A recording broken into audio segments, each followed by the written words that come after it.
যদি মুসলমানের কবুল না হয়, পছন্দ না হয়, এই নাবালক শিশু এই রূহ এই আত্মা তার এই দেহের কারণে তার প্রেসিডেন্ট হইতে হবে।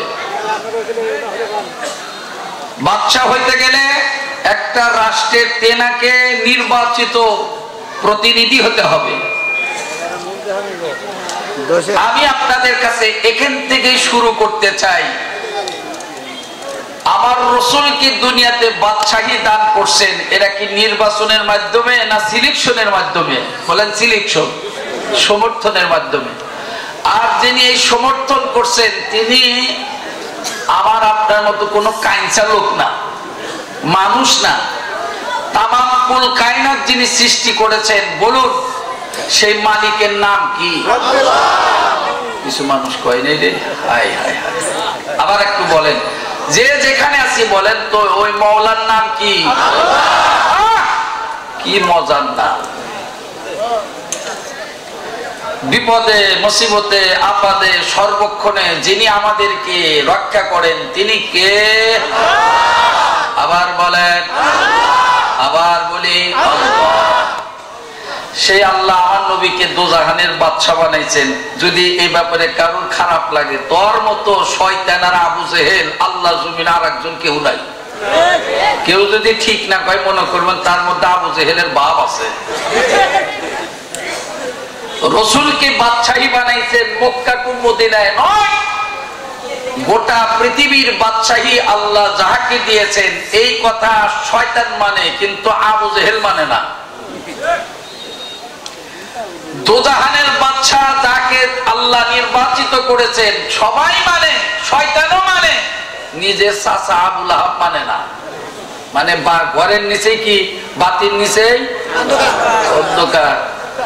এই এলাকায় অনেক মানুষ আছে আজকে ওয়াজ মাহফিলকে কেন্দ্র করে বাড়ির মেহমান নিয়ে মচ্চপ করতেছে, কিন্তু দূর থেকে আল্লাহওয়ালারা এসে হাজির হয়েছে। এই কথা কি ঠিক আছে? বর্মগাছে আজকে বাতির নিচেই অন্ধকার। গতকাল যেখানে প্রোগ্রাম হয়েছে ময়মনসিংহ ফুলবাড়িয়া থানা ওয়াজ মাহফিলে, আমি ইন্টারভিউ নিতে যা বললাম, আচ্ছা এলাকার কয়জন, বাহিরের কয়জন? হাত তুলতে বলছি। যারা হাত তুললেন 12 আনা লোক হলো বাহিরের, 80 লোক হলো স্থানীয়। মানে 80 লোক যে স্থানীয় তার কারণ আছে, এরা তো মাহফিল দিয়ে সব জান্নাত কিনে নিছে। আর দূর থেকে মাহফিলের লোক এসে জান্নাত ভাড়া করে নিয়ে যেতেছে। এই তো অবস্থা। আল্লাহ আমাদেরকে বুঝ দান করেন। সম্মানিত সুধী, আবু জেহেল, আবু লাহাব, উতবা, সাইবা, মুগীরা আর অন্যান্য নাম বলার সুযোগ নাই। এই জাতীয় যত লোক আছে ইতিপূর্বে ছিল, এখনো তার কিছু প্রেতাত্মা যার সন্তান দুনিয়াত আছে, কিয়ামত পর্যন্ত থাকবে। কথা কন। এই আবু জেহেল কাফেরের গোষ্ঠীরা, এরা নবীর পক্ষে না, কোরআনের পক্ষে নয়, ইসলামের পক্ষে নয়, মসজিদ মাদ্রাসার পক্ষে নয়, ধর্মীয় কোন অনুষ্ঠানের পক্ষে নয়। এই জাতীয় লোক একটু জোর গলায় বলবেন বর্তমান দুনিয়াতে আছে না নাই? কম না বেশি? বাস, ধন্যবাদ, আপনারা যে খুঁজে পাইছেন। আজকের সকল বিজাতির বাচ্চারা ঐক্যবদ্ধ হয়ে মুসলমানকে জমিন থেকে নিচ্ছিন্ন করতে চায়। মুসলমানের ইবাদতের জায়গা মসজিদে তালা লাগাইতে চায়। মুসলমানদের ইলমিয়াতের জায়গা মাদ্রাসাকে বন্ধ করতে চায়। মুসলমানের টুপি দাড়ি নিয়ে তারা কটূক্তি করতে চায়। আমরা তাদেরকে জানা দিতে চাই, এই জমিন আল্লাহর, জমিনে থাকবে আল্লাহওয়ালারা, কোন বিজাতির বাচ্চারা থাকতে পারবে না, থাকতে পারবে না, থাকতে পারবে না। জোরে কান ঠিক কিনা? জমিন কার? আসমান কার? আমরা কার?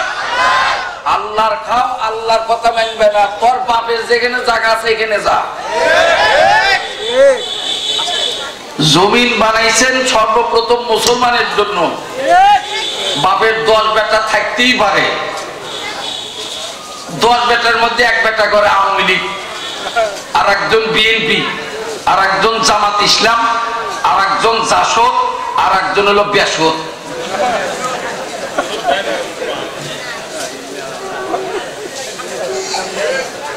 মনে করেন না যে হুজুর শুরুতেই না বসানি দিতেছেন, যারা বসানি খাওয়ার লোক তারা তো খাইব, কথা কয় না কেন? তোমরা আমাকে আগুন ধরে দিবে শরীরে, আর আমরা পানিতে নিবে বেরি পারবো না, এই অধিকার আমার নাই। জি ভাইরা আমার, বাপের 10 বেটা যদি এক থাকে, অন্য এলাকার গোটা সম্প্রদায় যদি এক থাকে, ওই 10 বেটার বাপে মারতে হিসাব করে মারা লাগবো, কারণ লাঠি 11 খানা আছে, কথা বল না কেন?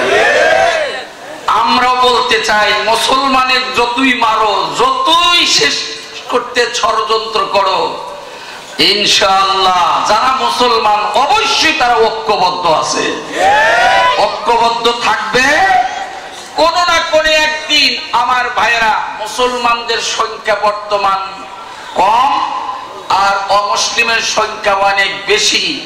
আমি বলতে চাই আপনাদের অমীয় বাণী, মুসলমানের ইসলামের প্রথম যুদ্ধের নাম ছিল বদরের যুদ্ধ। বলেন কি যুদ্ধ? বদরের যুদ্ধ সংগঠিত হয়েছিল। সেই বদরের যুদ্ধের সদস্য সংখ্যা মুসলমানের ছিল মাত্র, জোরে কান কি মাত্র বলেন, বলেন কি মাত্র 313 জন, 313 জন। আর অমুসলিম কাফেরদের সংখ্যা ছিল 1000। কত? এটা মস্করা কয় না, 313 জনই বেশি না 1000 বেশি, এটা সবাই জানে। এই 313 জন ছিল নিরস্ত্র, কোন অস্ত্র ছিল না, পিস্তুল, হকি স্টিক, রাইফেল, বন্দুক, পিস্তুল, কোন বড় কোন অস্ত্র যন্ত্রপত্র ছিল না। আর ওই 1000 বেঈমানের বাচ্চাদের অস্ত্র সজ্জায় সজ্জিত ছিল, কোনো অভাব ছিল না। এ সোনার ভাইরা, আজকে বদরের যুদ্ধ ফিলিস্তিনের মাঠে হচ্ছে, বদরের যুদ্ধ সংগঠিত হচ্ছে জেরুজালেমে, বদরের যুদ্ধ সংগঠিত হচ্ছে বাইতুল মুকাদ্দাসের পাশে। আমি আপনাদের বিনয়ের সাথে অনুরোধ করতে চাই,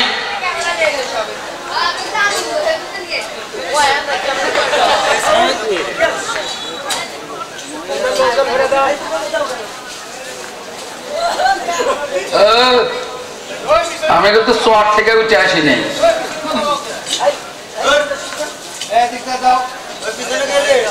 কি করেন আপনারা?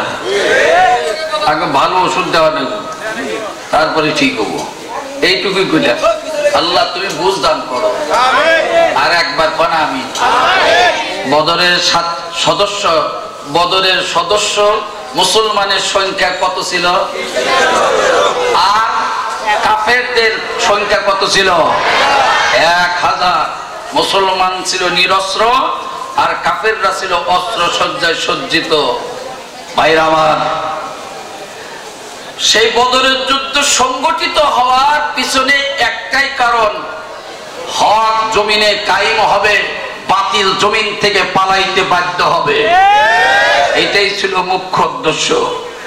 সম্মানিত সুধী, বদরের যুদ্ধে যিনি বিজয়, যিনি পরাজয় যার হাতে ছিল, আমার বন্ধুগণ, সার্বিক প্রচেষ্টায় যার ত্রুটি ছিল না মুসলমানের, যার কারণে সহি নিয়তের কারণে কবুলিয়াতের জন্য আল্লাহর জমিন, আল্লাহর দ্বীনকে কায়েমের জন্য যারা মাত্র 313 জন আল্লাহর রাস্তায় কোরবানি হওয়ার জন্য এগিয়ে এসেছিলেন, আল্লাহ তাআলা তাদের সহি নিয়াতকে আল্লাহ কবুল করে আসমান থেকে তার সেই নিষ্পাপ নিষ্কুলুষ পুত পবিত্র তৈরি নূরের তৈরি ফেরেশতা আল্লাহ তাআলা 5000 অস্ত্র সহ তিনি বাজেট করেছিলেন মুসলমানদের পক্ষে লড়াই করে বিজাতি কাফেরদেরকে পিছপা হইতে পরাস্ত হইতে যিনি বাধ্য করেছিলেন, জবান খুলে বলুন তো ওই মালিকের নাম কি? আর একবার বলেন, আর একবার বলেন। আল্লাহ আছে না নাই? কত দূরে? কাছে, আসলেই কাছে, দেখি না, ওই ইমানও নাই। ভাইরা আমার, যে কথাটি বলতেছিলাম, বর্তমান বয়ান করছি, বিভিন্ন ওলামায়ে হযরত বিভিন্ন সম্মেলনে বয়ান হচ্ছে। ভাইরা আমার, এমনই মুসলমান হইলাম, আল্লাহ রাসূল বলছেন আল মুসলিমু ইখওয়ানুল মুসলিম, এক মুসলমান আর এক মুসলমান ভাই না দুশমন? জি ভাই, ভাই ভাই। এই যে কি কইলাম কসিন, ওই যে খেয়ালে নাই, এক মুসলমান আর এক মুসলমানের কি ভাই না দুশমন? ভাই। আমরা হইলাম ভাই ভাই, আমাদের মধ্যে কোনো আপত্তি নাই, দুশমনি নাই। কিন্তু দুর্ভাগ্যজনক কথা হলো, এক টুপিয়ালা মারলে আর এক টুপিয়ালা তাকে থেকে হাসে আর দেখে, মর তুই। আর কয়েকজন কয় দোষ না থাকলে কি মারে? কি কন? এটা গুলো আমরা দূর কপাই না। হাই হাই হাই হাই, কি বলবো রে। আজকে আমার মুসলমানকে চিরতরে নিশ্চিহ্ন করার জন্য যেভাবে আঘাত করছে, আর আমার এই সোনার বাংলাদেশের কিছু কুলাঙ্গার জাহান্নামী নামদারি মুসলমান তাদের প্রতি অভিশপ্ত করছে। হয় মুসলমানেরা যদি দোষই না করবে, কেন তারা নিশ্চিহ্ন হয়ে যাইতেছে? আমি বলি, তোর মতো নামদারি মুসলমান আল্লাহর জমিনে থাকার কোন তোর অধিকার নাই। সম্মানিত সুধী, এতটুকু ব্যক্ত করতে চাই, আমার এক মুসলমান ভাই, ওর কি অপরাধ, কি দোষ, যার আমলনামায় কোনো গুনাহই নাই। গত পরশুদিন ফেসবুক খুলেই দেখি, মায়ের সামনে দুই নিষ্পাপ সন্তান শুয়ে আছে। নিষ্পাপ সন্তান, মা সহ্য করতে পারছে না। মা জীবিত, বাবা পাশে দাঁড়ানো আছে, দুইটা লাশ মায়ের সামনে শুয়ে আছে। তখন আমার মনে পড়ল, এই নাবালক সন্তান দুটি, যাদের কোনো গুনাহ নাই, তাদের কোনো পাপ নাই, অন্যায় নাই। যত মানুষ ওই গাজায়, ওই ফিলিস্তিনের বুকে, জেরুজালেমে বাইতুল মুকাদ্দাসের পাশে এই নিষ্পাপ শিশুগুলো মায়ের বুককে খালি করে দিয়ে, যে জালিমের বাচ্চারা নিষ্পাপ মানুষগুলোকে হত্যা করছে, শহীদ করে দিচ্ছে। আল্লাহর কাছে আরজি করলাম, মালিক, কোন আমল যদি মুসলমানের কবুল না হয়, পছন্দ না হয়, এই নাবালক শিশুর এই রূহ, এই আত্মা, তার এই দেহের কারণে আল্লাহ তোমার জমিনে, তোমার এই জমিনে, আসমানের নিচে এই মাস আর মুআব্বাসের উসিলাই করে ইসলামের পতাকা মুসলমানের হাতে উঠাইয়া দিও। আমিন কোন? আরো জোরে, জোর হইল না? আরো একবার। মাস মুআব্বাস রাদিয়াল্লাহু তাআলা আনহুমা, একজনের বয়স হলো 7, আর একজনের বয়স হলো 8। আর একটা রিওয়ায়াত আছে কার বয়স 6, আর একজনের বয়স হলো 7। এই মাস এবং মুআব্বাস রাদিয়াল্লাহু তাআলা আনহুমা, এই 313 জন বদরের সৈনিকের ভিতরে মাস মুআব্বাস রাদিয়াল্লাহু তাআলা আনহুমা, এরা দুইজনও সেই বদরের সৈনিক ছিলেন। জোরে বলা যাবে কি মারহাবা? ভিতরে অন্তরে কি স্পিকার ছিল, কি আগুন ছিল। মাস মুআব্বাস ছোট্ট দুটি বালক শিশু অবস্থায় আব্বা হারাইছেন। যেমন ছিলেন মা, তেমন ছিলেন তার আওলাদ। মা বসে বসে রান্না করছেন, ছোট্ট বালক যা দেখে মায়ের চোখ বড় পানি,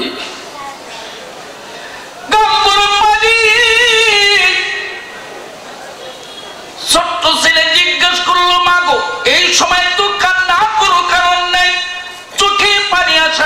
সুযোগ নাই। কি দুঃখ, কি যন্ত্রণা, কি তোমার বেদনা, কেন কান্না করো মা?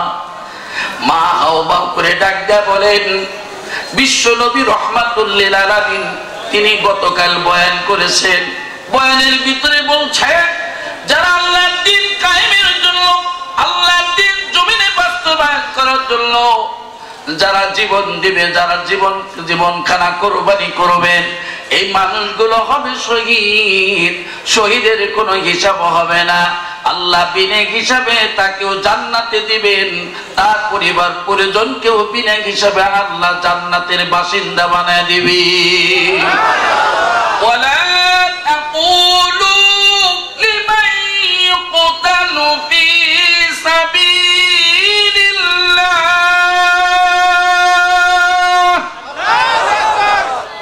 যারা আল্লাহর রাস্তায় জীবন দেয়, যারা আল্লাহর রাস্তায় জীবন দান করবেন, আল্লাহ পাক বলেন বাল আহইয়া, খবরদার তাদেরকে তোমরা মৃত বলবে না, তাদেরকে তোমরা মৃত্যু কোনোদিন ধারণা করবে না। আল্লাহ পাক বলেন এই মানুষগুলো হলো জীবিত। তার মানে হলো আল্লাহ বুঝাইলেন আমার দ্বীনের জন্য, কোরআনের জন্য, আমার ধর্মের জন্য যারা জীবন দিবে, আল্লাহ পাক বলেন এই মানুষগুলোকে তোমরা মৃত ধারণা করিও না, এরা জীবিত। আল্লাহ সূরা আল ইমরানের ভিতরে বলেন যারা আমার জন্য জীবন দেয়, জীবন দিবে, এদের মরণের পরে, শহীদের পরে আমি আল্লাহ পাক তাদেরকে অসম্মান করব না। মৃত্যুর পরে, তাদের মরণের পরে, শহীদের পরে আল্লাহ পাক বলেন আমি তাদেরকে জান্নাতের খাদ্য দিয়ে মেহমানদারি করব। জোরে কান মারহাবা। জান্নাতের খাবার নিয়ে, খাদ্য খাবার নিয়ত আছে না নাই? জান্নাতের মেহমান খাবার নিয়ত আছে না নাই? কার কার নাই? সুবহানাল্লাহ। কে বলছে আমরা এখানে অমনোযোগী আছি? সবাই তো ঠিক আছে। বলেন আল্লাহু আকবার। আবার বলেন আল্লাহু আকবার। এবার আপনাদের কাছে বলে আল্লাহ পাক বলেন বাল আহইয়াউ ইনদা রাব্বিহিম ইরযাকুন। আল্লাহ কয় আমার জন্য মরবে যারা, আমার আল্লাহর জান্নাতের রিজিকের মালিক হইবা তারা। জান্নাত আল্লাহ খাইবার দিব তো? ওইদিন বিশ্বাসই করে না। দিব? জান্নাতের মালিক জানি কে? এই কও না কে? বলেন জান্নাতের মালিক কে? না জো বাইডেন, বারাক ওবামা, না মোদি? আল্লাহর নামই তো মোদি। না না, ও কইছে চাপ আছে। বড় থেকে ছোট হয় তখন আর কাউ কোনার টাই বড়, এর হলো সবচাইতে ছোট্ট মনা লোক। কথা কর না কে? তুই তো মুসলমানের বিপক্ষে থাকবি, জীবন ভরা খেতে গেছিস আল্লাহ নিয়ামত বেচছস মানুষের কাছে। কথা কর না কে? তার মধ্যে পানি না মদ? পানির মালিক কে? আল্লাহ। আল্লাহ নিয়ামত মানুষের খাওয়াইছস। এই বেটা হইছে প্রেসিডেন্ট, ওইটাই মসজিদ ভাঙ্গো, মাদ্রাসা বন্ধ হলো, মুসলমান সম্প্রদায়কে নিচ্ছিন্ন করো। এই চোরের ঘরে চোরা, ছোট লোকের বাচ্চা, তুই জানোস না ওই ভারতবর্ষে যারা শুয়ে আছে সব আল্লাহর ওলি। সেখানে পৃথিবীর বৃহত্তম বিদ্যাপীঠ দারুল উলুম দেওবন্দ মাদ্রাসায়, যেখানে দারুল উলুম দেওবন্দ মাদ্রাসায়, যেখানে আমার আল্লাহর রাসূলের সরাসরি লাঠির ম্যাপ চিহ্ন দাগ এখনো আছে। ডালিম গাছ এখনো আছে, মরে নাই এখনো। আমাদের গাছে ফল ধরে মৌসুমে, আর ওই ডালিম গাছে ফল ধরে 12 মাসে। বাড়িতে সুবহানাল্লাহ করেন। ডালিম গাছে ফল ধরে কয় মাসে? এটা রাসূলের লাঠির বরকতে। সেই দেশের প্রেসিডেন্টরা মুসলমানে খেদাও, মুসলমান নিধন করো। অপেক্ষা কর বেটা, যেদিন সময় আসবে মুসলমান, যেদিন ওই ভারত থেকে ব্রিটিশ খেদানের আন্দোলন যারা করছে, এই আন্দোলনের যারা প্রতীক ছিলেন তারাও ছিল দারুল উলুম দেওবন্দের আল্লাহর ওলিরা। সুতরাং এখনো সময় শেষ হয় নাই, অপেক্ষা করতে হবে। কিছু মানুষ কয় হুজুর এই যে মায়ের খাওয়া খাইতেছি তাও তো আল্লাহ বিচার করে না। আল্লাহ কি তোমার মতো কাঁদছে নাকি? আল্লাহ দিতেছে ডিম, তোরা ওঠ। আমরা দেশে চুম গুড্ডি উড়াই তো ওরাই না, যার গুড্ডি যত উপরে ওঠে হে খুব খুশি হয়। কয় টাকা সোতা সারের হে বেড়া ওড়ে। উঠতে উঠতে উঠতে যখন মুদ্রা যখন শেষ হয়ে যায়, সুতা যখন রশি যখন শেষ হয়ে যায়, আর ছাড়তেও পারে না উঠতেও পারে না। আল্লাহ হায়াত নামে রশি দিছে, লাফালাফি কর কোদাকুদি কর, আর কথায় কথায় কয় বন্ধ করে দিব। কি করে দিব বুঝতেছেন তো? হ্যাঁ, জ্ঞানী যারা বোঝে তারা ব্যাকরণ যারা দেখতে দিও বোঝান যায় না। আমার বন্ধুরে জ্ঞানী লোকে ইশারা করলে সে বোঝার জন্য যথেষ্ট হয়ে যায়।